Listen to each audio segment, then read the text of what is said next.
이 기자 안녕하십니까? 네, 안녕하세요. 이경태입니다. 자, 이재명 대통령이 이탈리아 일정을 국빈 방문 일정을 소화를 하고 있는데 어제 이제 정상회담을 통해서 여러 가지 또 성과를 이뤄냈습니다. 보니까 양국 간 중소기업 협력, 사회 연대 경제 협력 양해각서 여러 분야에서 양해각서나 협정이 체결이 됐더라고요. 어떤 점들이 논의됐는지 정리 좀 해주십시오. 네, 양국 교육 투자 협력 확대와 함께 이제 AI와 양자 산업, 6세대 이동 통신 등 국가 전략 기술 분야에서 네. 양국의 파트너십을 더욱 고도화하는 첨단 과학 기술 및 ICT 협력에 관한 양해 각서도 체결됐습니다. 이탈리아가 전통적인 과학 강국으로 꼽히는 만큼 네. 기초 과학, 우주, 방산 분야에서의 협력 확대를 기대할 수 있겠습니다. 또한 이제 한반도 및 중동 등 주요 지역 정세와 관련해서도 논의했는데요. 네. 에너지 안보와 공급망 안정을 함께 도모하면서 소통 협력하기로 했고 우리 대북 정책에 대한 이탈리아의 지지도 받아냈습니다. 이후에는 국빈 만찬도 진행됐어요. 이 자리에서 대통령이 네. 이탈리아 공화국 기사 대십자 공로 훈장을 수여받았습니다. 오. 이게 이탈리아가 수여하는 외국 정상에 대한 최고 등급의 훈장인데요. 네. 대통령이 취임 후에 해외 정부로 받은 첫 훈장이기도 합니다. 그래요. 야, 뭐 이재명 대통령의 외교 일정, 순방 이 과정을 보면은 성과도 얻어내고 또 우리 국민들의 이제 어깨가 올라갈 만한 그런 일들도 벌어지고 있고 참 뉴스 볼만 난다 이런 생각이 드는 그런 외교 일정입니다. 그런데 이재명 대통령이 로마에서 화상으로 수석보좌관 회의를 주재할 예정이다. 이 소식이 들려왔는데 이거 어떻게 된 일입니까?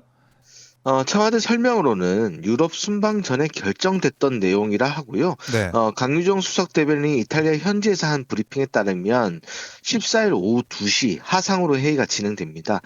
시차를 감안하면 한국에서는 밤 9시에 대수보가 열리게 되는 건데요. 예. 주요 회의 안건은 투표용지 부족 사태 관련해서 이제 선관위 국정조사 추진 계획 그리고 검경 합동수사본부 상황 네. 그리고 또 외환금융시장 동향이라든가 물가 관련 대책 등이 보고된다고 합니다. 통상 대수보가 목요일에 열리는데 대통령이 이번 순방하는 날이 또 목요일이거든요. 그래서 네. 다음 대수보를 귀국 다음 날인 금요일로 날짜를 옮겨서 열고요. 어. 여름철 자연재해 대응 체계 점검을 할 거라고 합니다. 그런데 이렇게 이재명 대통령이 로마에서 그러니까 해외 순방 중에 피해를 주재하는 상황 자체 제가 못 본 것 같은데 이례적이지 않습니까? 그렇습니다. 청와대는 뭐 순방 기간 중에 국정 공백을 없애기 위해서다. 일전에도 비슷한 경우가 왕왕 있었다라고 했지만 제가 볼 때도 좀 색다른 상황 같아요. 네. 그래서 가장 큰 이유는 아마 지방선거 결과에 대해 대통령이 스스로 밝혔던 다짐 있지 않습니까? 주어진 권한을 가지고 할 수 있는 최대치를 지금보다 더 해야 되겠다. 더 빠르게 해야 되겠다라고 했던 다짐을 실천하는 것 아닌가 싶은데요. 네. 지금 대통령이 유럽에 몸이 있긴 한데 X 등을 통해서 국내 현안들을 엄청 챙기고 있습니다. 그래요. 그중 하나가 작년에 여성 소방관 한 분이 음주 강요 등 직장 내 괴롭힘으로 사망했는데 네. 소방본부가 유족들의 감찰 요구를 묵살했다라는 의혹 관련해서 관련 보도가 나오자마자 대통령이 국무조정실이 제대로 조사하라라고 지시했는데 네. 국무조정실이 조사하자마자 관련 정황들이 속속 드러나고 있는 상황이고요. 투표용지 부족 사태 지금 선관위의 부수일 관리 상황이 추가로 확인되고 있습니다. 그렇습니다. 심지어 개표 입력 오류로 후보 간 표가 좀 격차가 줄어드는 이런 상황도 있어서 네. 대통령의 어떤 직접적 대응 이런 것들이 좀 국민들 입장에서는 좀 사이다 같다 뭐 이런 생각이 들 수도 있을 것 같습니다. 자, 해외 순방 일정 소화하랴 또 이제 국내 상황에 대해서도 챙기랴 이재명 대통령이 정말 열심히 일하고 있다 이런 생각이 드는데 이재명 대통령이 이제 지방선거 결과를 민심의 이제 경고로 받아들인다 이렇게도 얘기를 했었고 그 경고를 받아들이면서 더 열심히 일하겠다 이런 의지가 느껴집니다.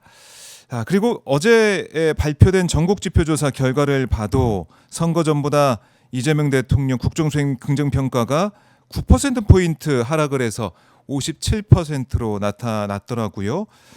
뭐 아무래도 지방선거 결과가 반영됐다 이렇게 봐야 될 것 같은데 오늘 발표된 오마이뉴스가 이제 STI에 의뢰해서 조사한 여론조사 결과를 봐도 이번 선거 결과에 만족스럽지 못하다고 답한 민주당 지지층의 71.7%가 지도부에 책임이 있다. 여기 또 공감을 했더라고요. 어떻습니까? 네, 오마이뉴스가 STI에 지난 9일부터 의뢰해서 이제 지난 9일부터 10일까지 전국 만 18세 이상 1,002명을 대상으로 ARS 조사를 했는데요. 네. 자세한 내용은 뭐 중앙선거 여론조사심의 홈페이지를 참조하시면 되는데 음흠. 이번 선거 결과 불만족스럽다고 답한 국민의힘 지지층 중에 지도부 책임에 동의하는 응답은 36%에 불과했습니다. 그래서 아, 요것과 비교하면 국민의힘과 민주당 비교하면 지지층은 예. 이번 선거가 패배라고 생각하는 특히 민주당 지지층 상당수는 현재 지도부에 문제가 있다라고 보는 것 같습니다. 그래요. 지도부 책임을 민주당 지지층에서 더 많이 묻고 있다. 국민의힘과 또 비교해 볼 때 이렇게 조사 결과 나왔다라는 건데 정청래 대표가 지금 당 대표 연임을 목표로 하고 있는 만큼 이런 여론의 흐름 이런 것들이 8월 전당대회에 영향을 끼칠 수밖에 없다 이런 생각도 듭니다. 어떻습니까? 네, 지금 이 시점의 여론은 분명히 그런 것 같습니다.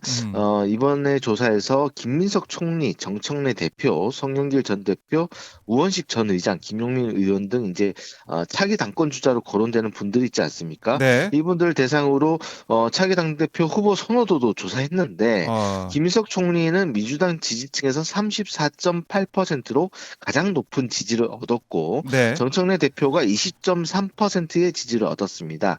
음, 그리고 민주당 전당대회 경선룰이 일반 국민 여론조사 30%도 가미하거든요. 네. 그걸 감안해서 무당층을 더한 결과를 봤을 때도 김민석 총리가 정청래 대표를 13.3%포인트 앞선 걸로 음, 나옵니다. 김민석 대 정청래로 가상 양저 대결을 했을 때는요, 그 격차가 더 벌어집니다.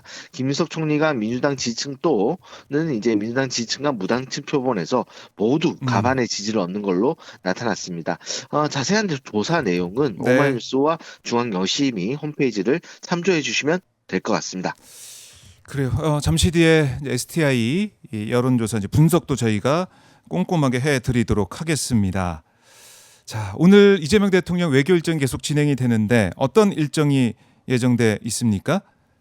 네, 오늘은 조르자 멜로니 이탈리아 총리와 정상회담이 예정돼 있습니다. 벌써 세 번째 만남이니까요. 양 정상 간의 신뢰와 유대의 모습을 다시 한번 확인할 수 있을 것 같습니다. 음, 그리고 이후에는 한 이탈리아 기업 30여 곳이 참석하는 비즈니스 라운드 테이블이 열리는데요. 네. 이재용 삼성전자 회장, 구자은 LS그룹 회장, 뭐 조현준 효성그룹 회장, 삼양식품 김정수 회장 등 여러 기업 대표들이 참석할 것으로 알려져 있습니다. 음, 그래요.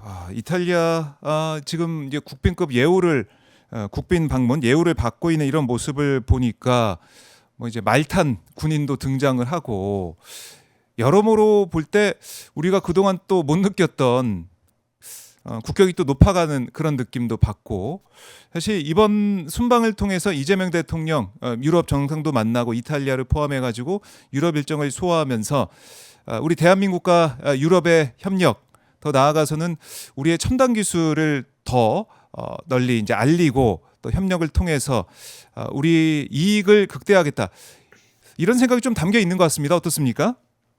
맞습니다. 일례를 들 수 있는 게 음, EU와의 정상회담.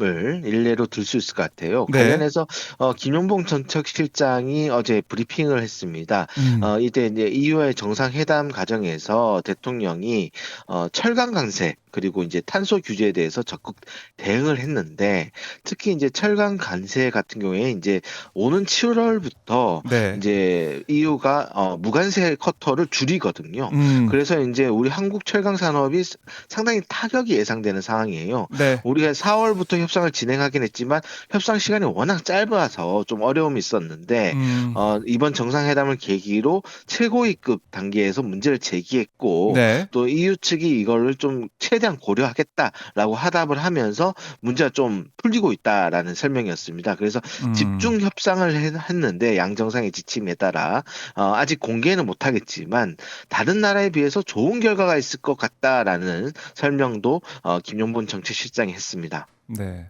알겠습니다. 자, 오늘은 여기까지 듣겠습니다. 이 기자 고맙습니다. 네, 감사합니다. 네, 지금까지 이경태 기자와 함께 말씀을 나눠봤습니다.